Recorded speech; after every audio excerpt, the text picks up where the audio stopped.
What's the good word, Jets fans? It's your boy DKB here. So the Hasson Reddick contract holdout is finally over. It's insane to think after signing him 6 months ago that we're just now getting him on the field and there was no injury involved. But one of the things that I'm most excited about, again, before we dive into all the key details here, is the fact that Will McDonald was supposed to be a protege of his for this season. We probably expected a bit of another redshirt type year from Will McDonald, even though he would be probably the fourth guy in the rotation here. But he's enjoying the middle of a breakout season right now, and getting Hasson Reddick on the field is going to be monumental for him because now he can actively bounce things off that he can work out in real time during the games, instead of that being kind of a theoretical, connection there, and then he tries it out on the practice field in whatever limited reps he's getting. But now we get two high-end caliber guys back to help replace Jermaine Johnson's loss of productivity there due to his injury. So this is huge for us. One of the first things to know is he's not going to be starting in tonight's game, of course, or playing at all, but he will report Monday, and then we're expecting to see him in the following week. But when you take a look at the contract, right, kudos to Drew Rosenhaus. He got done in 2 weeks or so what the CAA agency couldn't get done in 6 months. And whether that's fair or not, it is what it is, right? $9 million in base salary is what Hasson Reddick's going to be playing on for this year. We also know he lost about $12 million in fines over the course of this 6-month holdout, and it looks like it's going to be baked in to have some easy incentives that allow him to recoup those fines, since the Jets aren't allowed to waive those as part of the CBA agreement, right? Now, one of the interesting pieces here is that we heard Woody Johnson was heavily involved in this deal, and that in itself isn't interesting. I really expected so, and it's probably the thing that realistically got this done as quick as we're assuming right now, because if you do some quick maths, and I'm sure it's more complicated than this, but ideally we have about 10 games left, so you're talking about maybe about $1 million plus dollars.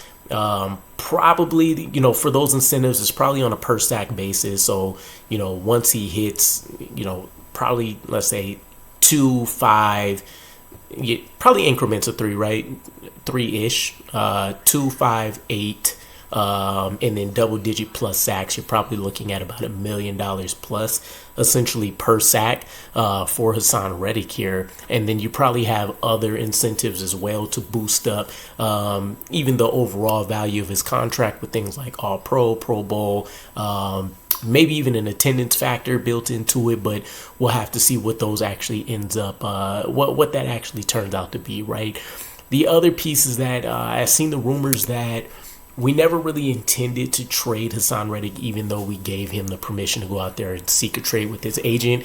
What most likely happened is that they looked out into the universe. The Jets were definitely going to end up denying any NFC team if the other rumors about the secret clause in his contract that would give an additional second-round pick to the Eagles is valid, which means he only has to stick with the AFC. The Jets don't want to further improve the Chiefs. You don't want to look within the division with the Dolphins that we talked about, although, it could make sense to just give them a player for a season that shouldn't really turn into anything anyways, right?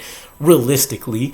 But pushing all of that aside here, one of the final pieces that I've seen is that the NFLPA filed a grievance for about $2.4 million in fines for the preseason games that Hasson Reddick missed. Now, per the CBA, non-waivable fines apply only to contracts that a player signs as an unrestricted free agent. The argument here is that Reddick signed as an unrestricted free agent with the Eagles, and then his contract was traded, which I guess they're trying to essentially say that only applies to the Eagles. The Jets, who are assuming their contract, don't get those same rights. I doubt they're going to win that battle, right? I think that's the assumption anytime that you're assuming somebody's contract, is that all those rights, all of those penalties, etc., now get assumed by the team that would be owning the new contract there. So we'll see how all of that plays out. But ultimately, the good news here is we finally get Hasson Reddick back. Now, how long does it take for him to jump right into form?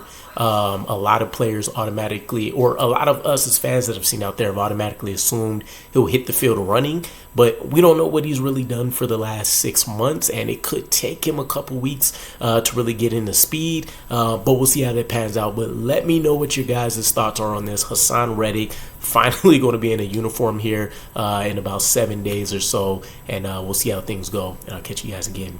Peace.